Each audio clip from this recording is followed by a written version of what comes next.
Thom Hartmann here on the news.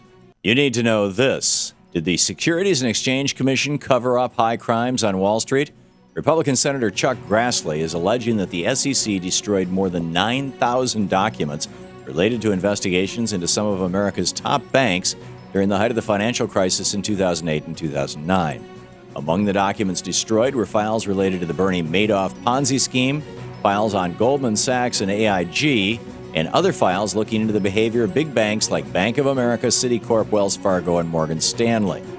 In a letter to the chairwoman of the SEC, Senator Grassley wrote, "It doesn't make sense that an agency responsible for investigations would want to get rid of potential evidence. If these charges are true, the agency needs to explain why it destroyed documents, how many documents it destroyed over what time frame, and to what extent its actions were consistent with the law." So far, the SEC has no comment on the issue. It looks like this may be another case of corporate capture of government regulators. More signs that this isn't a recession, it's a Great Depression. A new study shows a significant decline in the well-being of American children over the last 10 years, as the rate of child poverty grew 18%.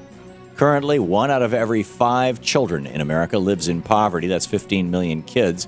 If you include children living in households of 4 people making double the poverty line, more than 31 million children live in desperation.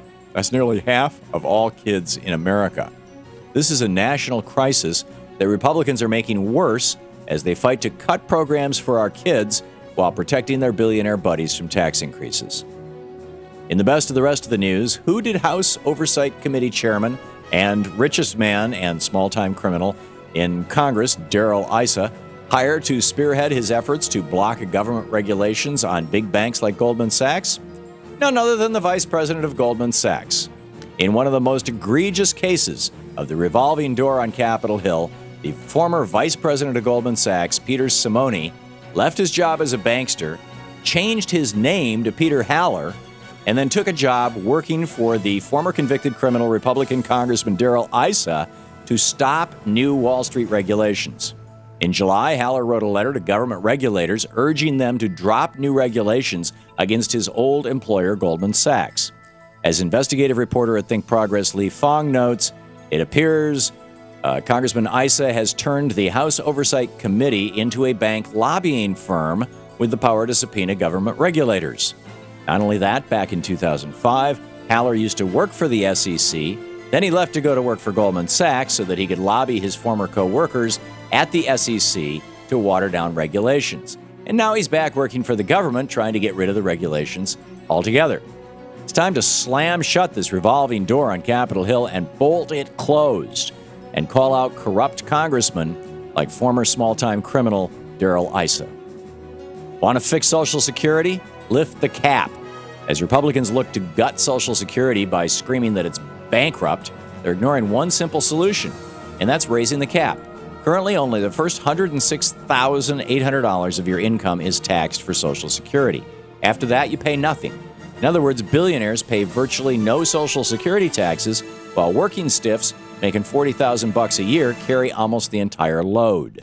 At a town hall event yesterday, Republican frontrunner Mitt Romney was asked why he doesn't support raising the cap, to which he responded, "That doesn't begin to solve the problem." Well, in fact, that's a lie. According to the Congressional Research Service, just by eliminating the cap and ensuring that billionaires pay the same Social Security tax rate as the rest of us, the program will generate massive surpluses and stay solvent for at least another 75 years. It's a simple choice, really. Have millionaires and billionaires pay the same rate as everybody else, or cut back on benefits for Social Security recipients. Let's hope our lawmakers choose the solution that helps everyone and not just the top 1%.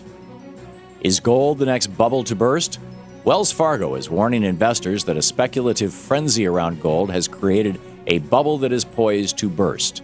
In a report yesterday, the bank said, "We have seen the economic damage. We feel compelled to ring the warning bells." Gold futures are up 26% this year and have seen gains for 10 straight years, meaning the bubble is absolutely massive. It may well be time to move everything into cash, either now or by next spring, as many of the mega-rich are doing right at this moment. The Fox so-called News Republican primary may have hit a roadblock. Republican presidential contender Fred Karger is filing a complaint with the Federal Elections Commission against Fox News for excluding him from last week's debate in Iowa. Karger was the first candidate in the race and the first openly gay man to run for president from either party, but his campaign has been largely ignored by Fox so-called news. Referring to his attempts to join the debate, Karger said, "I've tried repeatedly. My staff has. I've written them 2 letters, and I've not heard word one. I'm not going to take the second-class treatment." Simple fact is, if you're a Republican and you want to win the White House, then you have to first go through Rupert Murdoch and his Republican propaganda news outfit at Fox, and they are very, very discriminating about who they choose to support. Don't believe it? Just ask Ron Paul. And that's the way it is today, Thursday, August 18th, 2011. I'm Thom Hartmann on the news.